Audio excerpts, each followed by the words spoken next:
Israeli police have detained former military prosecutor Major General Yifat Tomer Yerushalmi after she leaked a video showing soldiers abusing a Palestinian detainee.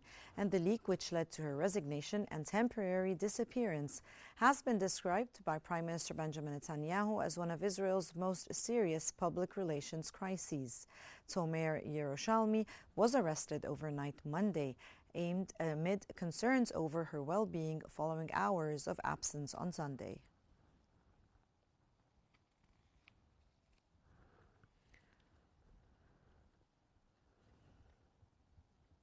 And Turkish Foreign Minister Hakan Fidan has warned that Israel's repeated ceasefire violations in Gaza are obstructing humanitarian aid delivery, calling the situation critical. Speaking at a press conference, Fidan stressed the need for a clear mandate for any international stabilization force, the ISF deployment, saying countries will decide troop contributions based on it.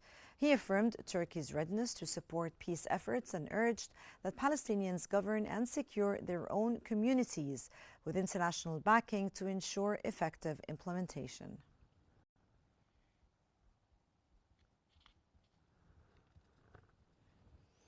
Medical sources in Gaza reported receiving 45 bodies of Palestinians released by Israeli authorities via the Red Cross mediation, and raising the total received to 270. So far, 78 of the 270 bodies have been identified, with families confirming 25 loved ones. Medical teams continue examinations and documentation before handing the bodies over to families according to the established protocols.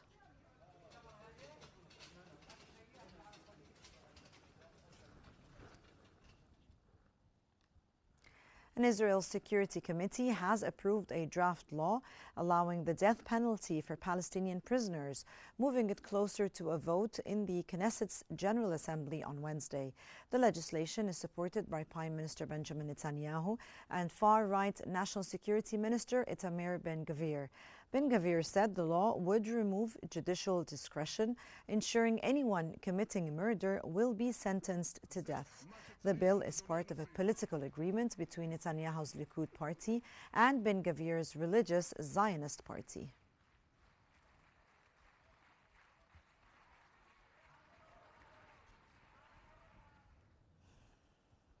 A UN survey has shown half of Gaza households report stagnant or worsening access to food, with northern areas cut off from aid convoys since September the 12th. While 50% of the families have seen some improvement, many still face shortages. Gas scarcity forces 60% of residents to burn waste for cooking. Recovery efforts continue with 2 new field hospitals in Gaza City, 5 learning spaces reopened for 2,200 students, and 29,000 people returning north.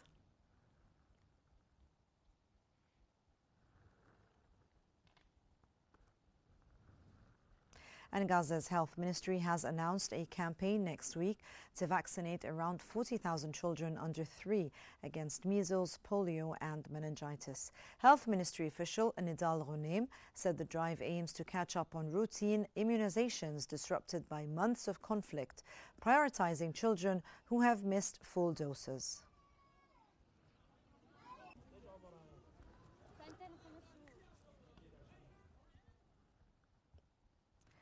UNICEF spokesperson Tess Ingram has said over 1 million children in Gaza continue to lack sufficient water and food, with thousands going to bed hungry each night.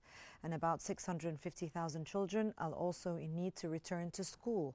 While the ceasefire has reduced daily bombardments, Ingram warned that aid remains woefully inadequate, and damaged infrastructure limits access to water, medical care, and basic services. Children in hospitals are suffering from treatable illnesses due to shortages of doctors and medicine.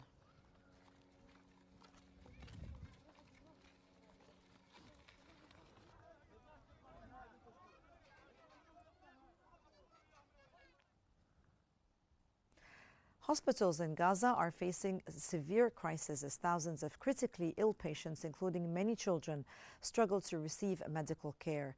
At Al-Aqsa Hospital, Bisan Abu Amir remains undiagnosed due to a lack of equipment, while 13-year-old Walid suffers from paralysis caused by a rare immune disorder, which his family links to exposure to gas in July. At least 15,000 patients, including nearly 4,000 children, are awaiting evacuation to receive urgent treatment.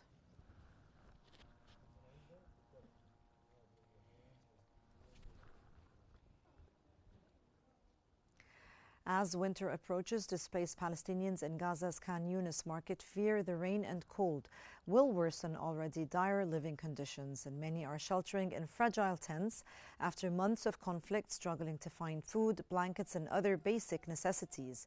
Though a U.S.-mediated ceasefire has slowed most fighting and allowed some aid to trickle in, destruction and shortages persist. Thousands returning to the ruins of their home face flooding and illness as temperatures drop.